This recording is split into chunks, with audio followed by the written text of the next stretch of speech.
आज हम लोग जानेंगे कंप्रेसर के बारे में पूरा विस्तार से। देखिए एक हमारा ये कंप्रेसर मोटर है जो एसी, फ्रिज या सभी में लगता है। तो आज हम इसके अंदर के बारे में भी जानेंगे, इसको हम खोल के भी दिखाएंगे इसके अंदर क्या है, और इसको हम बाहर से भी समझते हैं। पिछली वीडियो में हमने कंप्रेसर के बारे में कुछ बताया था कि कंप्रेसर ये जो एक मोटर होता है ये एसी में भी लगता है, फ्रिज में लगता है, वाटर कूलर, डीप फ्रीजर, हर वो मशीन जो ठंडा करती है सब में लगता है। लेकिन अंतर इस बात का इसमें होता है कि किसी में ये थोड़ी बड़ी साइज में लगता है, किसी में छोटी साइज में लगता है। तो बड़ा छोटा ये होना अलग बात है, क्योंकि जो एसी होती है बड़े स्थान को ठंडा करती है, फ्रिज होती है छोटे स्थान को ठंडा करती है। तो ये कंप्रेसर मोटर सब में लगता है। देखिए कंप्रेसर में कुल मिला के बात करें ना, इसके अंदर 3 लाइनें होती हैं। देख पाएंगे यहाँ पर 3 लाइनें होती हैं, 2 पाइप इधर निकली हुई है और 1 पाइप यहाँ से है। तो ये जो 3 लाइनें होती है ना, इसमें क्या होता है, 2 लाइन, एक सक्शन लाइन होती है, एक चार्जिंग लाइन होती है और एक डिस्चार्ज लाइन होती है। सक्शन लाइन, चार्जिंग लाइन और डिस्चार्ज लाइन, ये जो 3 पाइपें होती हैं, इसका कार्य ये होता है, यह एक साइड से हवा को खींचता है। आप देखिए ये जो चार्जिंग लाइन है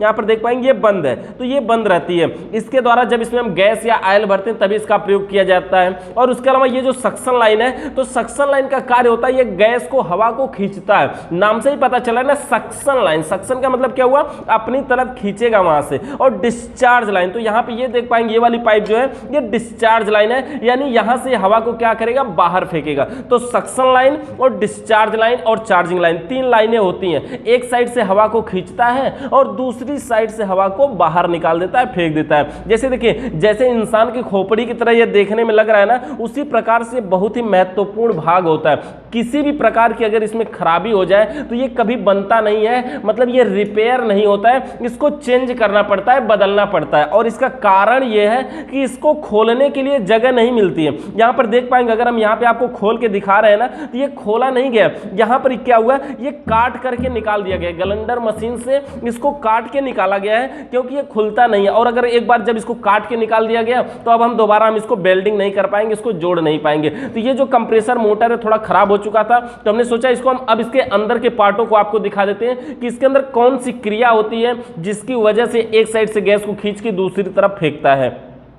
तो देखिए ये कंप्रेसर में यहाँ पे देख पाएंगे 3 पिनें होती हैं। ये जो 3 पिनें होती हैं इसमें एक कॉमन होता है, एक रनिंग होता है और एक स्टार्टिंग होता है। जैसे हर मोटर में होते हैं ना, कोई भी पंखा उसमें 3 पिनें होती हैं, तीनों में कॉमन, रनिंग, स्टार्टिंग में जब हम सप्लाई देते हैं तब जाके ये चलता है। अब देखिए ये जो कंप्रेसर मोटर है ये मैकेनिकल और इलेक्ट्रिकल दोनों पार्ट होता है। कैसे, क्योंकि इसमें इलेक्ट्रिक सप्लाई दिया जाता है तो ये इलेक्ट्रिकल पार्ट हो गया। और मैकेनिकल पार्ट कैसे हुआ, क्योंकि इसमें गैस का संचार भी होता है। इसमें एक साइड से गैस इन करती है, दूसरी साइड से गैस बाहर जाती है, तो इसलिए ये हमारा मैकेनिकल सिस्टम भी हो गया। चलिए अब इसको हम खोल के दिखाते हैं। देखिए कंप्रेसर को फिट करने के लिए इसमें ये जो बोल्ट बने होते हैं ये 4 बने होते हैं। इसके नीचे रबड़ लगा करके, ग्रोमेट रबड़ लगा के इसको लगाया जाता है। अब हम इसको खोल करके आपको दिखा देते हैं क्या होता है। अब देखिए ये जो ऊपर से खुलता है ना, इसका ये जो ऊपर का अर्धअंडाकार भाग होता है इसको हम मोफलर के नाम से जानते हैं। तो ये मोफलर के नाम से जानते हैं। और देख पाएंगे जो सक्शन लाइन और चार्जिंग लाइन की दोनों पाइपें हैं वो इसी में से, इसके बॉडी में से। यानी कि देखिए ये जो पूरा वातावरण है ना, कहीं से भी कोई पाइप अगर इसमें से और निकाल लिया जाए, देख पाएंगे पाइप यहीं तक है,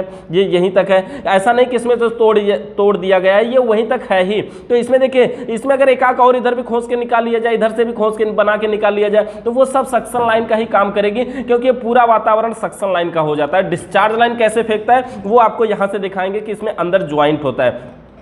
अब देखिए कंप्रेसर को अगर हम यहाँ से काट के निकाले हुए हैं, देख पाएंगे इसका ये जो लोहा है ना कितना मोटा, यहाँ पर देख पाएंगे कि इतना मोटा है, तब ये क्या, इसमें कभी भी कोई दिक्कत नहीं होती, इसीलिए इसके अंदर से गैस भी लीक नहीं कर सकती, कोई भी दिक्कत नहीं है। अब ये जो बाइंडिंग है ये देख पाएंगे कि यहाँ पर ये बाइंडिंग जो है ना वो थोड़ी सी जली हुई है। तो ये जली हुई बाइंडिंग होने के कारण ये मोटर चल नहीं रहा था, इसीलिए हमने इसको निकाल दिया काट करके। अब दिखाइए इसका ये जो मोटर है, अब हम जब इसको निकालते हैं तो ये देखिए इसके अंदर ये जो कॉमन वाला पॉइंट था ना, ये टर्मिनल वाला पॉइंट था, इसमें देख पाएंगे एक वायर ये वाला पॉइंट लगा होता है। तो इसमें भी देख पाएंगे ये 3 पॉइंट है, कॉमन, रनिंग, स्टार्टिंग का यही होता है। और ये आया कहां से, देख पाएंगे इसके अंदर 3 वायर है और ये इसी मोटर के तार है, इसी मोटर का यह वायर है। तो ये मोटर का तार हो गया। अब हम अगर इसको उठाएंगे ना तो ये निकल जाएगा, लेकिन एक पाइप देखिए, ये जो पाइप है ना ये इसको तोड़ा गया है, इसको निकाला गया है। ये कहां जुड़ा था वो भी हम आपको दिखाते हैं। देख पाएंगे इसको हम जब ऐसे बाहर निकालेंगे तो इस प्रकार से कुछ निकलेगा। अब देखिए इस मोटर को समझने से पहले हम थोड़ा इसके अंदर समझ लेते हैं। हमने आपको ये भी बताया था कि कंप्रेसर के अंदर तेल प्रयोग किया जाता है। इसमें देख पाएंगे वो तेल है,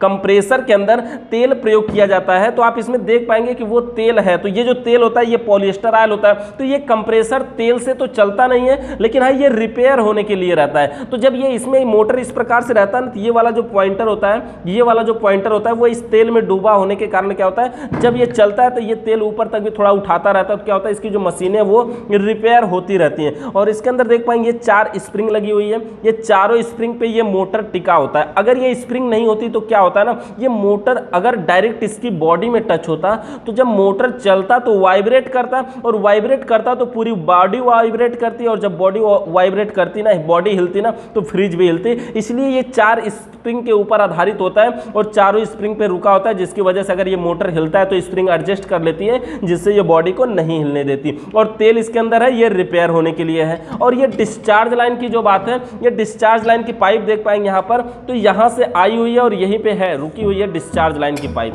ये जो डिस्चार्ज लाइन की पाइप है, यही वाली पाइप देखिए, देख पाएंगे यहाँ पर कि इसमें ये जुड़ी हुई थी। अब इसको हम दिखाते हैं आपको।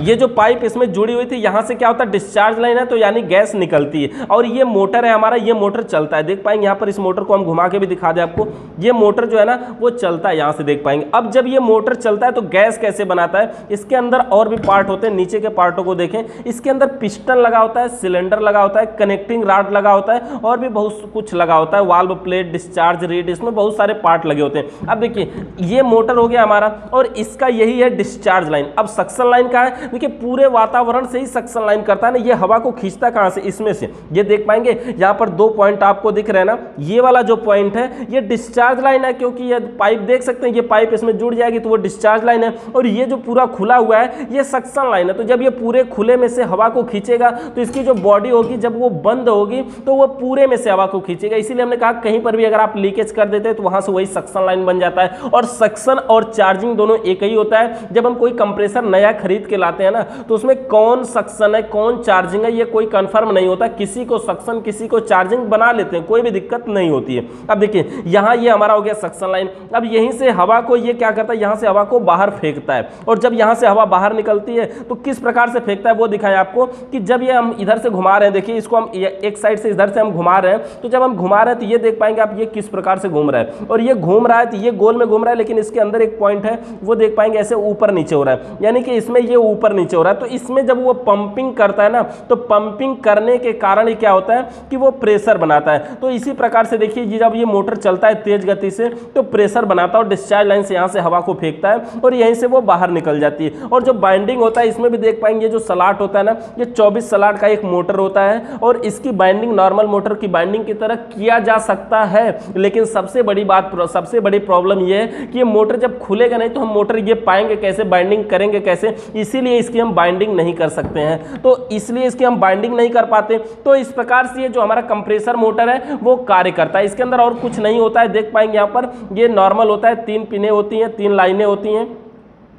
तो ये हमारे फ्रिज का कंप्रेसर है, कुछ इस प्रकार से कार्य करता है। एसी का कंप्रेसर भी कुछ इसी प्रकार से कार्य करता है। तो देखिए कंप्रेसर से रिलेटेड अगर आपको अभी भी किसी प्रकार का डाउट है, सवाल है, सुझाव है, तो कमेंट करके बताइएगा। चैनल पे नए आए हैं तो सब्सक्राइब करके बेल आइकन को जरूर प्रेस करिए। वीडियो देखने के लिए बहुत बहुत धन्यवाद।